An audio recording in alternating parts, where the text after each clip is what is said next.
Welcome to Frontrunner Motorsport.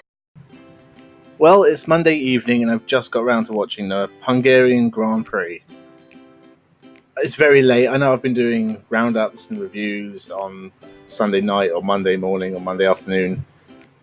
This one's later because stuff went wrong at the weekend and I've been at work today, so here it is now. It was pretty disappointing. The commentators kept saying how exciting this race was, but apart from the 2 or 3 laps that Hamilton was close to Max Verstappen in the middle of the race, what excitement were they watching? Because this was another follow the car in front snorefest. I know it's not fair to compare it to Germany because that race is the exception, because every lap something seemed to happen at the German Grand Prix. Whereas this, it's the same. There was lots of overtakes in this race, but they're all DRS down the straight into the first corner, or maybe the second corner.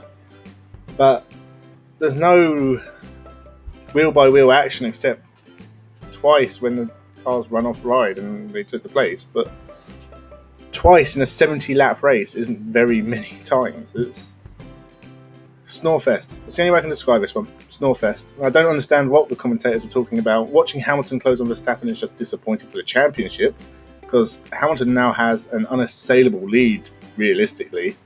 Bottas clearly doesn't want to win. He just threw it away again this weekend. And that's not his fault. He got clobbered twice and needed a new nose cone, dropped him right down the back of the grid, ruined his race. Fine. But he is just a complete bottle job, and he will not be at Mercedes next year. I can guarantee it. I will eat my hat.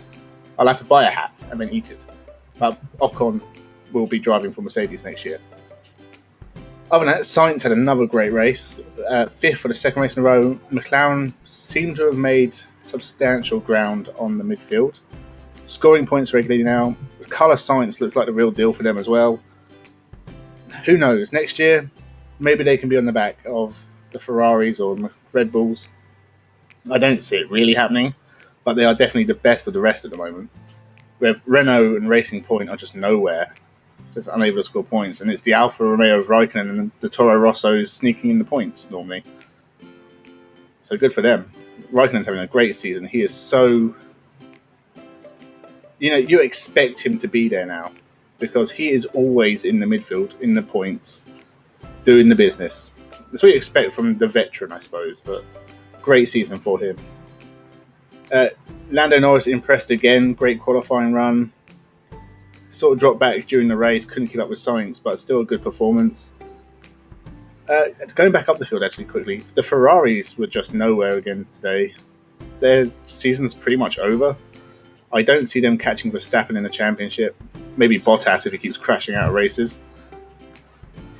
They're lucky that Gasly doesn't really score many points, because it keeps them in the constructors' race for second, because they're not catching Mercedes. But this is a terrible season for Ferrari.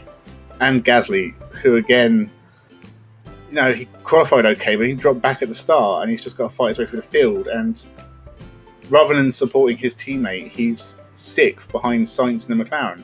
Not that far ahead of an Alfa Romeo. I don't see him lasting a second season. I honestly think they'll replace him before too long. If he keeps up at this rate, then they have drivers in reserve who can take that race seat. Kvyat would be the top choice, I suppose, having been there before and performing well. He did score podiums when he was in the Red Bull. He just went a bit mad sometimes. Other than that, the Hasses were disappointing again this weekend. Grosjean looked great in qualifying. Magnussen didn't, if I'm honest, but when Grosjean was the only retirement in this race and Magnussen was nowhere. As I said, the Renaults and the Racing Points, just nowhere, just dying a death in the midfield. Williams, it was a solid run for Russell. Qualified spectacularly. For him, getting 16th in qualifying was an amazing result for them. Was up to 13th in the race at one point before dropping back. It's a good solid race for him, if nothing spectacular. Obviously, Kubica at the back. Again, they didn't retire, so the Williams at least are reliable. It's probably not the most exciting season for them, but, what can you do? Fix the car would be a good start. Anyway, that's it for this week. I think we've got a few weeks off before my favourite track on the calendar, Spa, and I will be releasing videos regularly until then, and past then. I'm not just going to give up at Spa. So remember to leave a comment, like the video, and subscribe for more motorsport themed content. Thank you, and have a good one.